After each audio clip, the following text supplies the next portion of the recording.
Welcome to It's English Podcast, where English feels easy, calm, and natural. Hey there, English learners. Welcome back to It's English Podcast, your warm corner of the internet where we learn real English through real conversations. I'm Brian. And I'm Mary. And oh my goodness, Brian, before we dive into today's topic, I need to ask our listeners something really important, something I've been thinking about all week. Uh-oh, when you say it like that, it sounds serious. Go ahead, Mary. Okay, so here's my question for everyone listening right now. Close your eyes for a second if you're in a safe place. Think back to the last time, the very last time, when you had something to say. The words were right there, sitting on the tip of your tongue. You knew exactly what you wanted to express, but you didn't say it. You stayed completely silent. Oh, wow. Yeah, that's a powerful question. Why did you stay silent? Because deep down, you were terrified of one thing. You were asking yourself, what will they think of me? Man, you just described something so many of us go through. You feel your heart start beating faster, right? Like it's trying to escape from your chest. Exactly. And suddenly you're doing this mental gymnastics routine in your head. You're checking every single word, you're imagining people's faces, you're creating entire scenarios where they laugh at you, judge you, think you're stupid, weird, not smart enough, too much, too different. And then what happens? You smile, you nod, you pretend like everything is totally fine, but inside... Inside, you're screaming. You're thinking, I have something valuable to say. I want to contribute. I want to be part of this conversation. And here's what kills me every time. Later that day, maybe you're on the bus going home or you're lying in bed at night, and you replay that moment like it's a movie on repeat. And you think, why? Why did I say nothing? I actually had something important to share. Oh, and the best part? The shower speech. The shower speech, yes. Suddenly, when you're shampooing your hair, you become this incredible speaker. You deliver the most powerful, articulate speech of your entire life. The shampoo bottle is your only audience, but man, you convince that shampoo bottle of everything. If only the soap could clap, right? Listen, if this is you, if you're nodding your head right now, do not go anywhere. Please stay with us, because this episode is made exactly for you. Today we're talking about something really deep. We're talking about how to stop caring so much about what other people think, how to finally start using that voice that's already living inside you, just waiting to come out. And you know what? This isn't just about speaking English. It's not even just about speaking at all. Exactly. Think about it for a second. How many times have you wanted to dress differently, but you didn't because, what will they think? How many times did you want to say no to something, but you said yes because, what will they think? You wanted to post something honest on social media, share a real feeling, but you didn't because, what will they think? You wanted to try something new, pursue a dream, change directions in your life, but the first question wasn't, do I want this? It was, what will people think of me?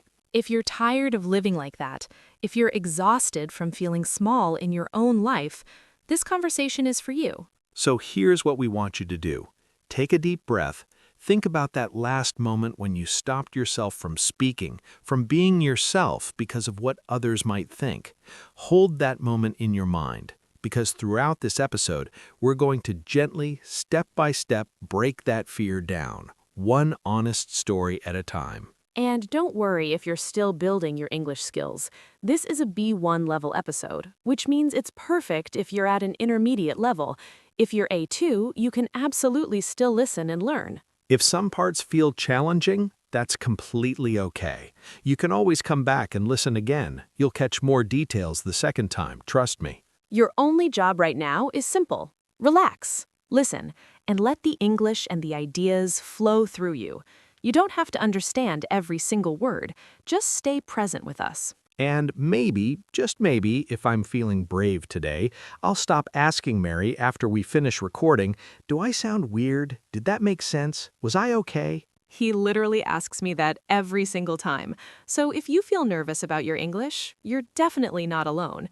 Even your podcast hosts struggle with this. We want this episode to feel like you're sitting with two friends, one who has already walked across this bridge of fear and one who's still crossing it with you right now in real time.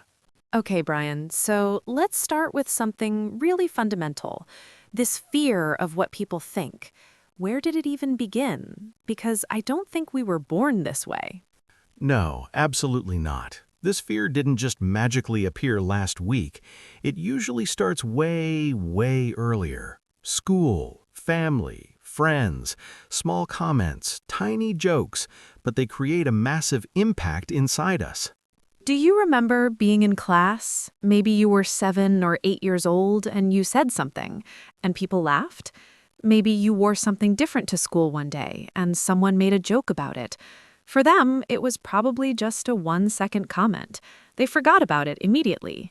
But for you, it feels like a scar that never completely heals. Those moments don't just disappear. They stay with us. They linger. linger. What a perfect word for this. When something lingers, it means it stays much longer than it should, like a smell that won't go away, or a memory that keeps replaying, or a sentence someone said that echoes in your mind for years. I bet some of you listening right now can think of one specific sentence from your past that still lingers. Maybe someone said, "You're too loud," or "You talk funny," or "That's weird." And even though it happened 10, 15, 20 years ago, it still affects how you show up today. And here's what's really interesting, Brian. The fear from that one moment doesn't just stay in that one place. It starts to move. It begins to seep into other areas of your life. Seep. That's such a visual word. It's like water, right? When water seeps into a wall, it moves in slowly through tiny cracks. You don't notice it at first, but then eventually the whole wall is wet and damaged. Exactly. So this fear starts from one embarrassing moment in 3rd grade, but then it seeps into your teenage years. It seeps into your work life. It seeps into your friendships. It seeps into everything you do. And after that, every single time there's an opportunity to speak up, to be seen, to share your opinion, your body remembers that old pain. You feel it rising up, and you automatically shrink back. Shrink back. I love that expression. To shrink back means you make yourself physically or emotionally smaller. You pull away from the situation because you're scared or shy, like you're trying to become invisible. Picture this scene. The teacher asks, "Does anyone have any questions?" Your hand wants to go up. You actually have a question, but you shrink back. You think, "No, no, no, stay safe. Don't draw attention to yourself." If this is you, I want you to remember something really important. You were trained to feel this way. Your brain learned that attention equals danger. Speaking up equals danger. Being yourself equals danger. And you know what can really help? Just catching that story, becoming aware of it. Maybe even writing it down. Here's a small English practice you can try right now. Think of one old memory that still lingers in your mind. Write one simple sentence about it in English. It doesn't have to be perfect. Something like, "In school, they laughed at me, and since then, I shrink back."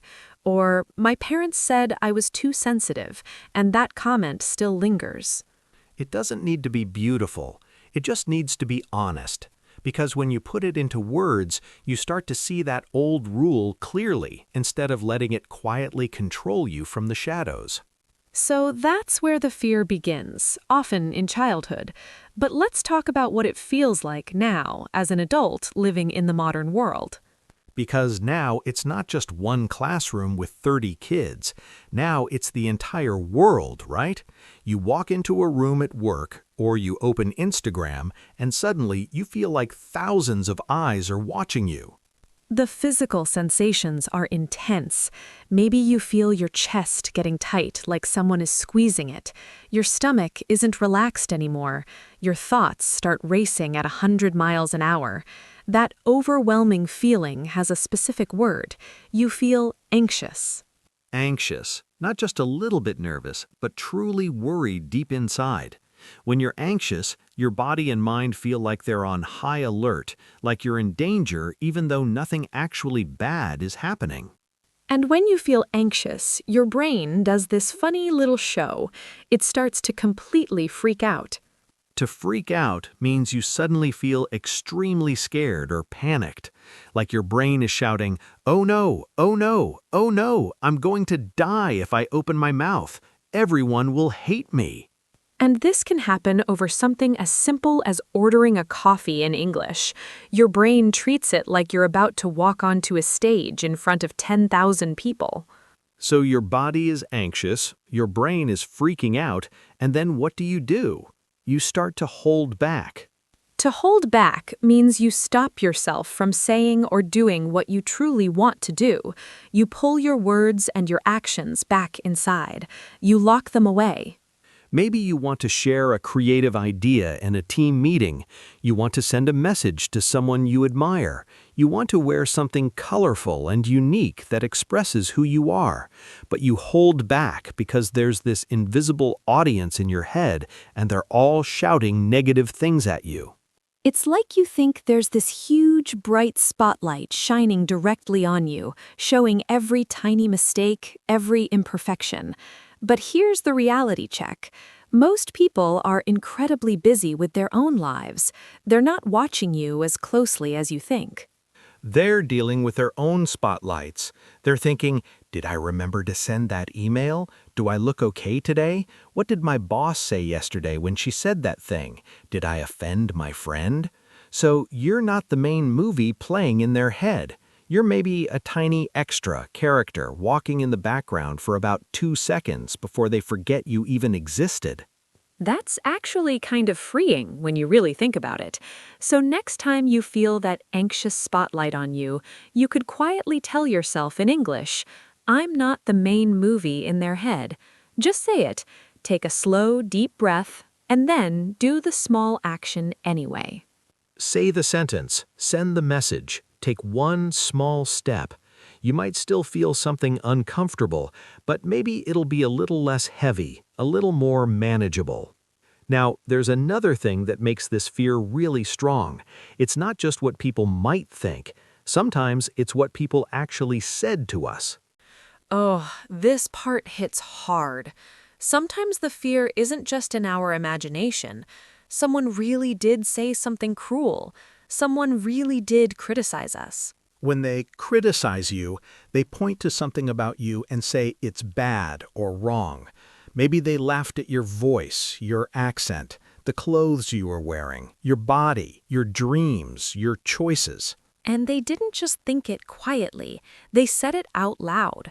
That's when it turns into real, painful criticism. I remember a colleague once told me, "You're way too sensitive about everything. It's honestly annoying." For them, it was probably just a passing comment, something they said without much thought. But for me, it felt like a knife going straight into my heart.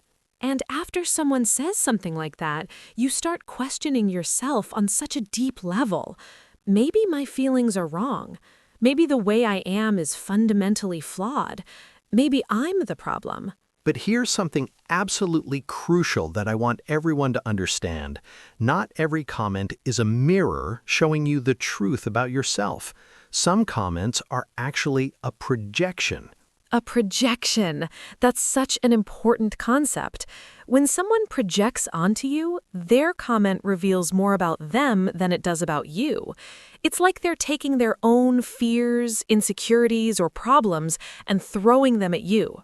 For example, if someone criticizes you for trying something new and different, maybe it's actually because they're terrified of trying new things themselves.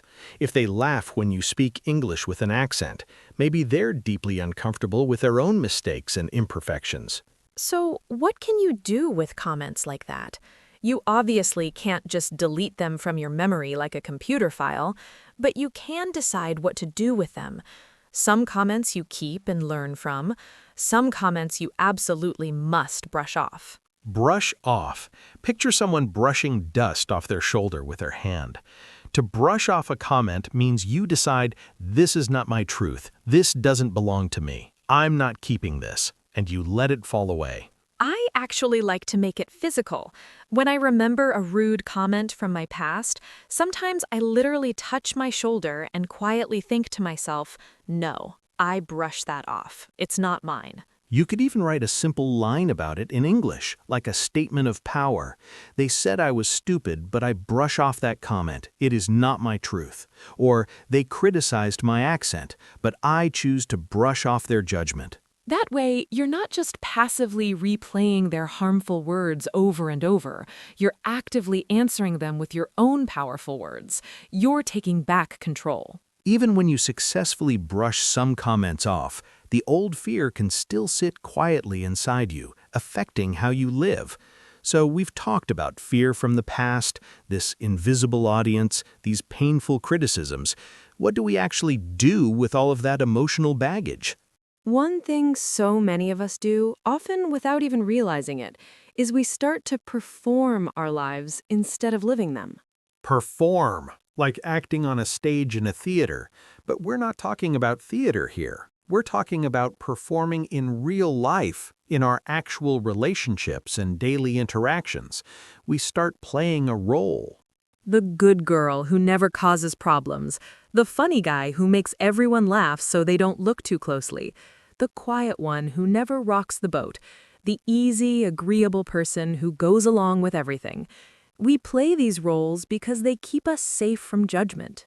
Maybe you say yes when every fiber of your being wants to scream no. You laugh at jokes that aren't actually funny, that maybe even make you uncomfortable. You nod and agree when inside you're thinking, that's not right, I completely disagree. When you're doing that, you're not living as your authentic self. Authentic. This is such an important word. Authentic means real and true, not fake. When you're authentic, you act like your true self, not like a character you created for other people's comfort. And when you're constantly performing, when you never let people see the authentic you don't feel free. You feel like you're wearing a heavy mask that you can never take off. It's exhausting. It's like walking on eggshells all the time. Walking on eggshells, that's such a vivid expression. Imagine actually walking on eggshells. You have to be incredibly careful with every single step because you're terrified you'll break something or make a mess. You can never relax. So when you're walking on eggshells in your relationships, you're choosing every word too carefully, monitoring your clothes too carefully, filtering your opinions too carefully, all in an exhausting effort to keep everyone around you happy and comfortable. But here's the heartbreaking problem with that approach. When you walk on eggshells for everyone else, you end up stepping on your own heart. You damage yourself while trying to protect others from any discomfort. Wow, Mary, that really hits hard, but it's absolutely true. When you're constantly protecting everyone else's feelings and comfort, you stop protecting your own needs, your own truth, your own heart. So maybe this week you could try one very small experiment, just one tiny step toward authenticity. In one conversation, instead of saying the safe, expected sentence, say one honest sentence. For example, actually, I'm really tired tonight. Or, to be honest, I don't really like that idea. Or, can I think about that before I commit? Just one line.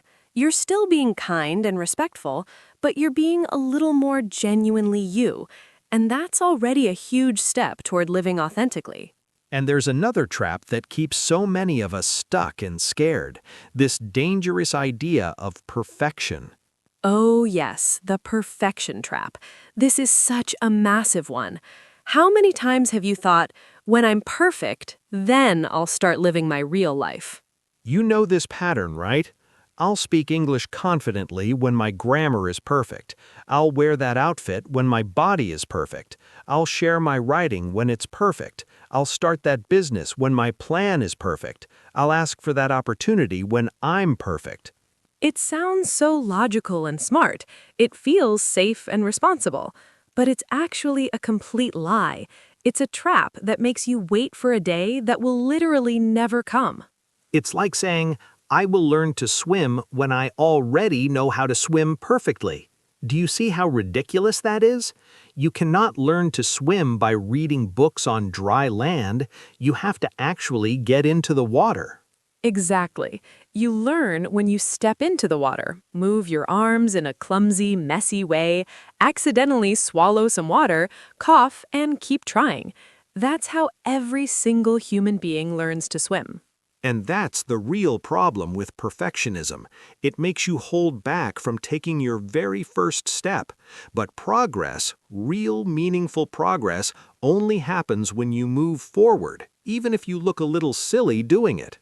I remember very clearly telling myself for years, I'll speak up in group settings when I'm not scared anymore. Guess what? I stayed scared.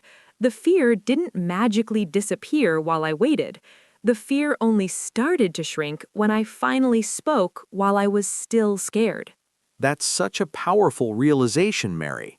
The fear doesn't go away first. You feel the fear and do the thing anyway, and then the fear gradually gets smaller. So maybe you could borrow that idea. Think of one area in your life where you're waiting to be perfect before you start. Then tell yourself very clearly in simple English, I will not wait to be perfect. I will start small today. And then match those words with one tiny concrete action.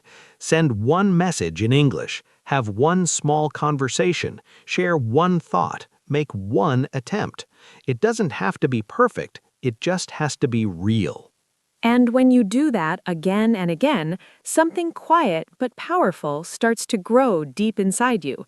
We call that confidence. Let's talk about confidence for a moment. So many people think that some lucky humans are just born confident, like they came out of the hospital wearing sunglasses and holding a microphone ready to conquer the world. Right? Like, hello, I am the confident baby. I have no fear.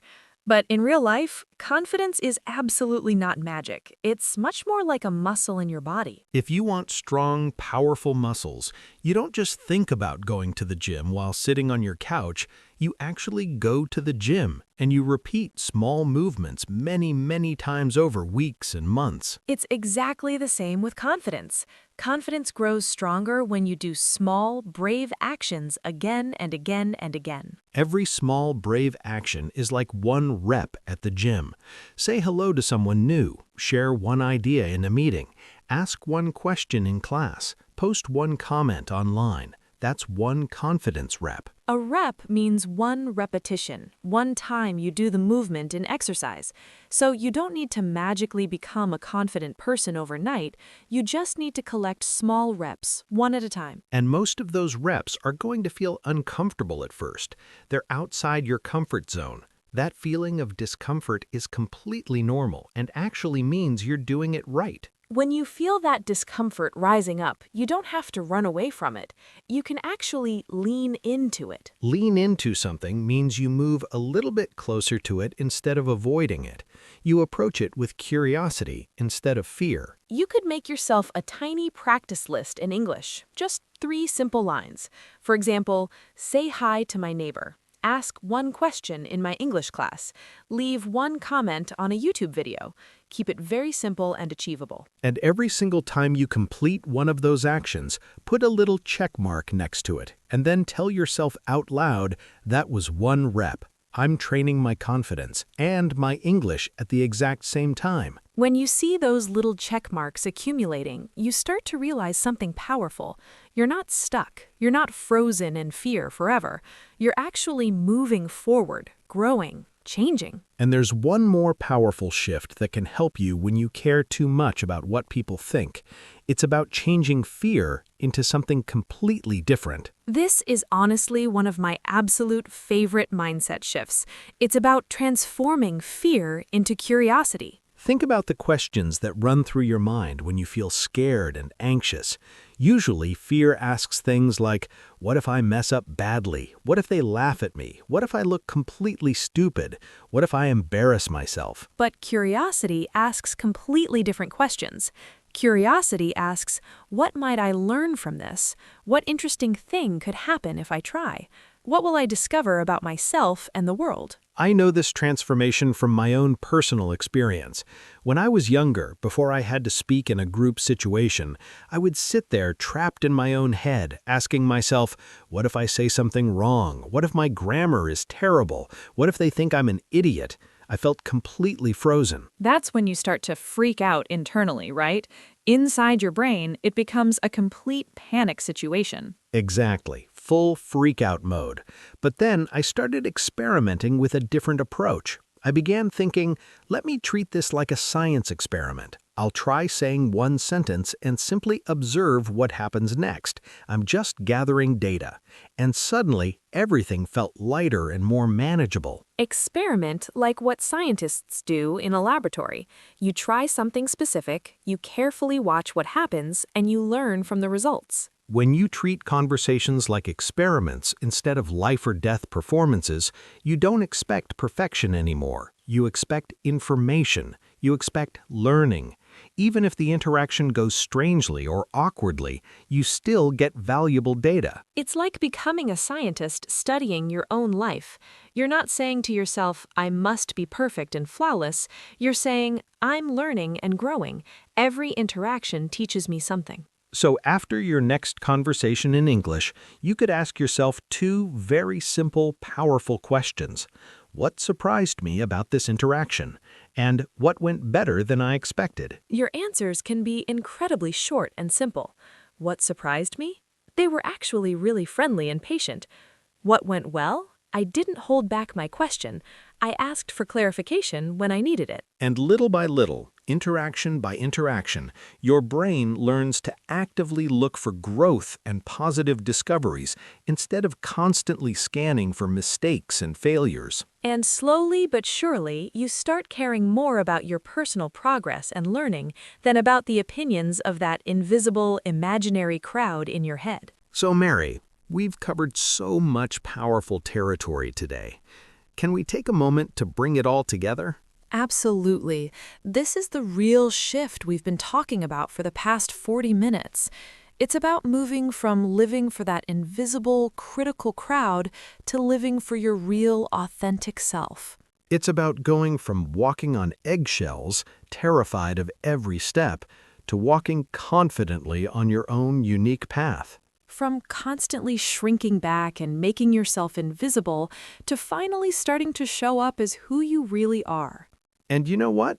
You're already doing this work just by listening to us today, by thinking deeply about these ideas, by practicing your English with intentional effort. And before we say goodbye, we want to do something special. We're going to slow everything down and do a calm word tour together. We used some really powerful words and expressions throughout this episode, so let's take a few of our favorites, explain them in very simple English, and give you clear, practical examples so you can start using them in your own life. Take a deep, relaxing breath. Let your shoulders drop. And just enjoy this peaceful little word tour. You can repeat after us if you want to practice pronunciation. First word, linger. When something lingers, it stays much longer than you expect or want it to.